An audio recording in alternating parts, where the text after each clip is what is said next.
As I tied my boat to the small pier on the morning of that terrible day, my mind was still in turmoil. I had rowed for 2 hours and was tired. My hands hurt like they were cut with a knife.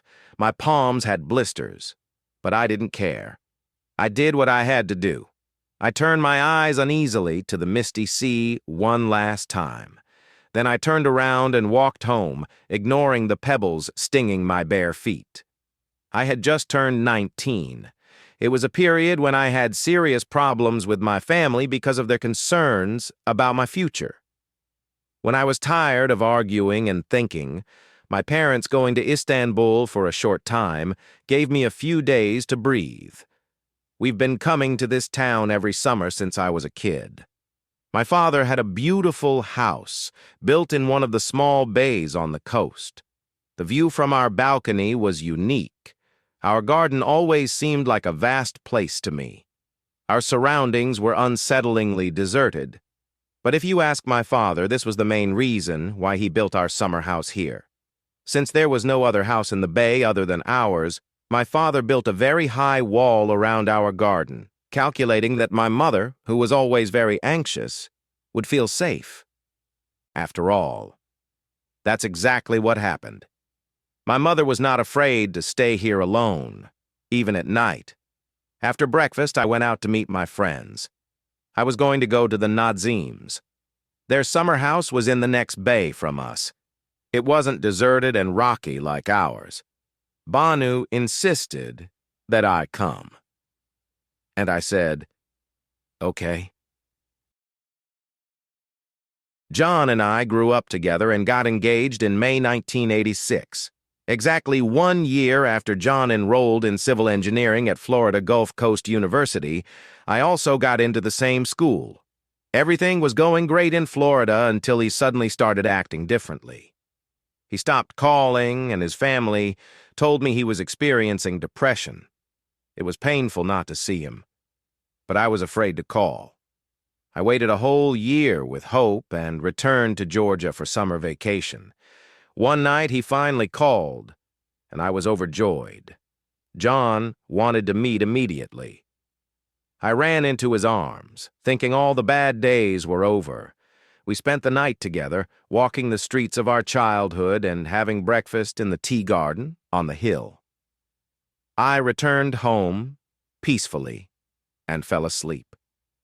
I woke up to the sound of the phone. My mother was screaming and crying. John was dead. After leaving me, he went. After a long day, John returned home and retired to his room. He lit a cigarette and looked outside for a long time. The city lights flickered in the distance, casting a soft glow through his window. The smoke curled around him, a silent companion to his thoughts. As the night deepened, he felt a sense of peace, knowing he had the time to reflect and simply be. The world outside continued its hustle, but for John, this moment was his alone. Then he went to the window of his room and threw himself down. After John's suicide, I went through a serious depression. My family took me to many doctors to get rid of this depression. Meanwhile, I felt his presence next to me as if he had never died. He talked to me every time I was alone and wanted me to forget him. He was usually calling me from behind, telling me to pull myself together as soon as possible and that death was his choice. Nobody believed me about this. The saddest thing was that there was nothing left of John. During this time, all the photographs we took together somehow disappeared. Some of them disappeared, some had things spilled on them. As a result, there was nothing left of him except our engagement ring and a letter he wrote to me. I carried these memories of John in my wallet and kept them close to my eyes. One day, while walking on the street, I dropped my wallet. Annie, an 18-year-old girl, lived with her family in a secluded ground-floor apartment in the Küçükbir district of Georgia. The family, facing financial difficulties, had moved to the ground floor of a 2-story building. The owner of the house lived upstairs. Annie was in a relationship with the landlady's son, Alex, who would later become her husband. One day, Annie lost her wallet, which contained a large amount of money, a letter from John, and their engagement ring. She went to the police station and explained the situation. A week later, she was informed that her wallet had been found. When she opened it at the police station, she was shocked to find that while the money and other belongings were intact, John's letter and the engagement ring were missing. Meanwhile, strange events began to occur in their new home. The back of the apartment was always dark, even during the day. Annie's mother, Süre Baydar, constantly heard strange noises and someone dragging their slippers into the bathroom. The family was unsettled by these eerie occurrences. No one was at home. Emily, the little girl of the house, was disturbed in her sleep and described a ghost-like presence at her bedside. The focus of these events was the dark area of the house and the room there. One night, Gungur Baydar was sleeping in this dark room. He woke up feeling uneasy, a weight on him, unable to move. He could hardly open his eyes. A being held his hand, watching him, just like his sister described. He couldn't see its face clearly due to the darkness, but other details were clear. The being wore a black hat shaped like a pointed cone and a cloak. After a while, it disappeared. Annie excitedly woke her family, describing the presence. However, they thought it was just nightmares. The next morning, when their mother left the house, Mert entered from the backyard. Annie and her sister decided not to tell anyone about the incident. They were sitting in the kitchen when Mert took out a cigarette pack and started drawing. The brothers were horrified. Mert had drawn the being with the pointy hat and cloak. He said, "I was awakened by such a mysterious being last night."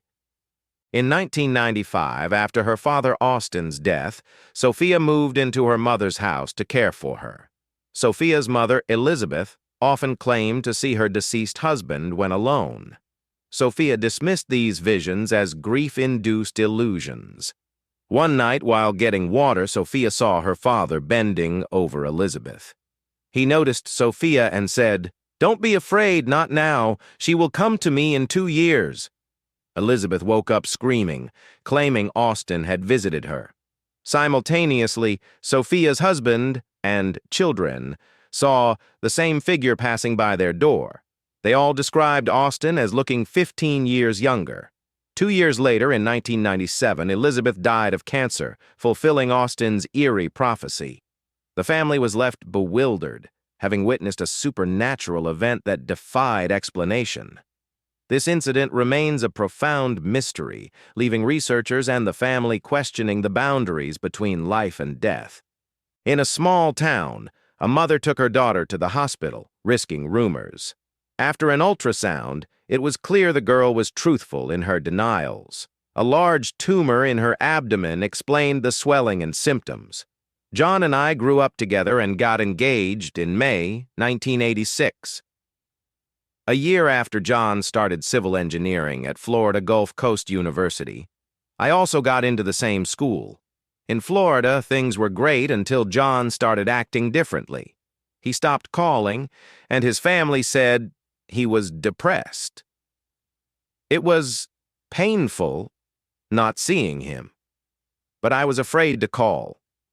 I waited a year and returned to Georgia for summer vacation. One night, John called, wanting to meet. I was overjoyed and ran into his arms. We spent the night together, walking childhood streets and having breakfast on the hill. I returned home peacefully and fell asleep. I woke to my mother screaming. John was dead. After leaving me, he went home, retired to his room, lit a cigarette, and looked outside. If you've watched up to this point, you might want to check out my channel. I'd be really happy if you liked the video and subscribe.